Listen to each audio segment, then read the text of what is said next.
En 1890 se verificó la primera huelga general chilena, que involucró a los trabajadores de Antofagasta, Tarapacá y Valparaíso. Durante el siglo XIX, en Chile no habían faltado luchas y movimientos sociales. Sin embargo, esta huelga marca el simbólico ingreso como protagonista histórico del principal actor social del siglo XX chileno, el movimiento obrero. El último decenio del siglo XIX marca el período constituyente del moderno movimiento social chileno.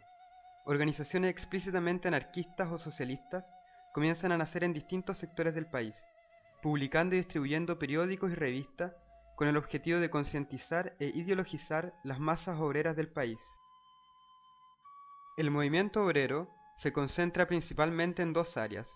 En el norte, la zona salitrera de La Pampa, se forma un movimiento obrero más bien clásico, de corte socialista y sindical, influenciado por la infatigable labor propagandista de Luis Emilio Recabarren. En las zonas urbanas de Santiago y Valparaíso, existe una mayor hibridación entre la incipiente realidad de la industrialización y el mundo artesanal. En este contexto, se desarrolla un movimiento principalmente anarquista y libertario, con fuertes elementos utópicos y revolucionarios. A comienzos del siglo XX, la crisis en torno a las miserables condiciones de vida de los trabajadores canaliza el descontento social. Es el periodo de las primeras explosiones populares y de un continuo crecimiento de la actividad huelguística. Durante el transcurso del siglo XX, la educación chilena vivió procesos de cambio promovidos principalmente por los mismos profesores o preceptores, los cuales tomando en consideración las precariedades institucionales y la poca pertinencia de lo enseñado, idearon reformas con el propósito de desarrollar una educación que respondiera a las necesidades de los estudiantes, sus familias, los contextos socioculturales y económicos, así como también a sus propias demandas como profesionales. Estas reformas no solamente aspiraba a ser considerada dentro del desarrollo del proceso escolar, sino que buscaba modificar toda la estructura constitucional del sistema educacional chileno. En este ensayo documental intentaremos sintetizar muy brevemente el movimiento de profesores reformistas de 1928 y el surgimiento de las escuelas consolidadas desarrolladas entre las décadas del 50 y 70. El movimiento de los maestros de la educación primaria surge entre 1923 y 1927 desde la organización sindical. Se desarrolla en el contexto nacional como un movimiento sociocultural de oposición al sistema oligárquico imperante en la época. Tras consolidarse como una organización representativa de los profesores, evoluciona hacia un movimiento pedagógico y de reforma del sistema educacional. La asociación diseñó y demandó una reforma integral de la educación con sorprendente eco en la sociedad de su tiempo y en el primer gobierno de Carlos Ibáñez del Campo. En 1927, dicho gobierno acogió la propuesta de cambio de los maestros, dictó una ley de reforma y entregó a los líderes de la asociación la responsabilidad de implantarlas desde el Ministerio de Educación Pública. Así se diseñó una reforma integral de la educación, la cual fue definida en el decreto número 7500 por los principales líderes pedagógicos. Algunos de los artículos de esta ley son los siguientes. La educación se orientará hacia los diferentes tipos de producción proporcionalmente a las necesidades del país. En sus ciclos iniciales se desenvolverá dentro de un ambiente prácticamente vivido de higiene, civismo y moral, que pondere las virtudes de nuestra nacionalidad. La educación tendrá como objetivo favorecer el desarrollo integral del individuo de acuerdo con las vocaciones que manifieste, para su máxima capacidad productora, intelectual y manual. Tenderá a formar dentro de la cooperación, de la solidaridad, un conjunto social digno y capaz de un trabajo creador. Este movimiento se constituía bajo la corriente de la nueva pedagogía, la cual tiene su origen entre fines del siglo XIX y principios del XX. Establece una crítica a la escuela tradicional, se sustenta en la aparición de nuevas ideas filosóficas y psicológicas, tales como las corrientes empiristas, positivistas y pragmatistas. Centra el interés en el niño y en el desarrollo de sus capacidades, lo reconoce como sujeto activo de la enseñanza y por lo tanto, el alumno posee el papel principal en el aprendizaje. La reforma finaliza con un giro rotundo en el pensamiento del presidente Carlos Ibáñez del Campo, quien deroga la ley número 7500, disuelve la asociación de profesores y desarrolla una persecución política a los dirigentes.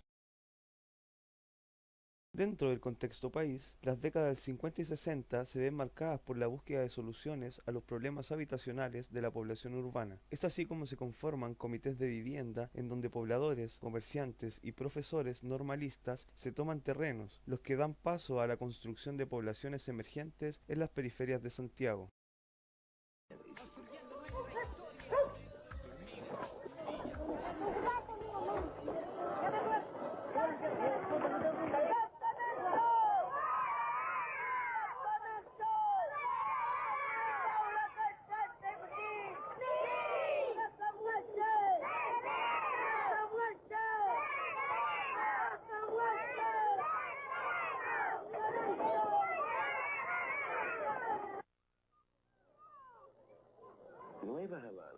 Nueva Habana es un campamento, un asentamiento urbano provisorio en los alrededores de Santiago, la capital chilena.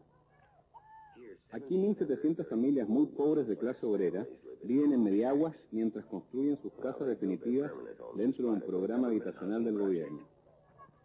A pesar de que no cuentan con una vivienda propiamente tal, la gente de Nueva Habana es realmente una comunidad. Ahora están en su primer aniversario, celebrando los logros de su campamento.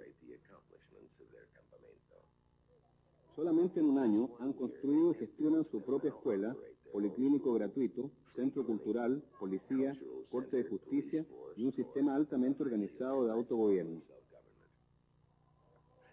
También han realizado programas de trabajo voluntario en alfabetización y educación en salud. Por eso, a pesar de las condiciones extremas de pobreza, Nueva Habana en este día de celebración... La necesidad del desarrollo educacional de la comunidad lleva a la creación de escuelas dentro de las tomas de terreno. Así se crean la Escuela Consolidada Dávila, la Escuela Redonda de la Victoria y la Escuela de la Población Nueva La Habana.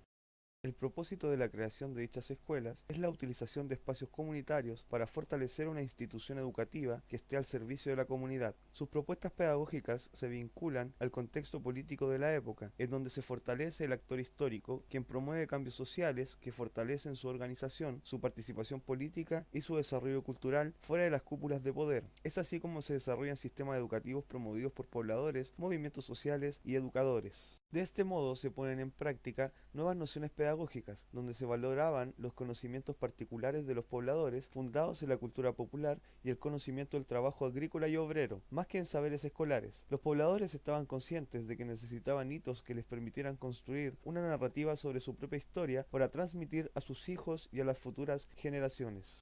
Cuando fui allá y me dijeron, señores, que a mí no me interesa cuáles fueron los amores de Enrique VIII. A mí a nosotros nos interesa más qué importancia tuvo el Che Guevara en la liberación del proletariado. Y yo tengo que concederle la razón a esas cosas, pues, ¿no? Pero en general, y eso no quiere decir que no haya sido cordial la entrevista que tuvimos al comienzo allá, teníamos un planteamiento un poquito diferente. A mí me gustaría ser como ustedes, desgraciadamente no puedo hacerlo, ¿no? No podría estar ahí. Nosotros dijimos, es que consiste la cosa en que nosotros no queremos paternalismo, compañeros. Ni paternalismo por parte de ustedes para nosotros, que nos vengan a hacer lo que nosotros tenemos que hacer. Ni paternalismo al revés, que nosotros les vamos a dar a ustedes la pega más fácil porque ustedes vienen de afuera. No, trabajan con nosotros, trabajan cómodos con nosotros, se integran. La escuela se construye en relación a las necesidades de la población, así también promueve vínculos con otras organizaciones, se desarrollan reflexiones democráticas con la comunidad en relación a la pertinencia de sus prácticas. Las decisiones con respecto a la escuela se desarrollan a nivel local. La comunidad participaba y evaluaba la puesta en práctica de las propuestas educativas. Estas propuestas pedagógicas sucumben posterior al golpe de Estado dado por la Junta Militar al gobierno de Salvador Allende. Los profesores y pobladores, partícipes activos de la escuela, en muchos casos fueron perseguidos y asesinados. Posterior a esto, se constituyen liceos en donde comienzan a desarrollarse lineamientos pedagógicos impuestos por la dictadura militar.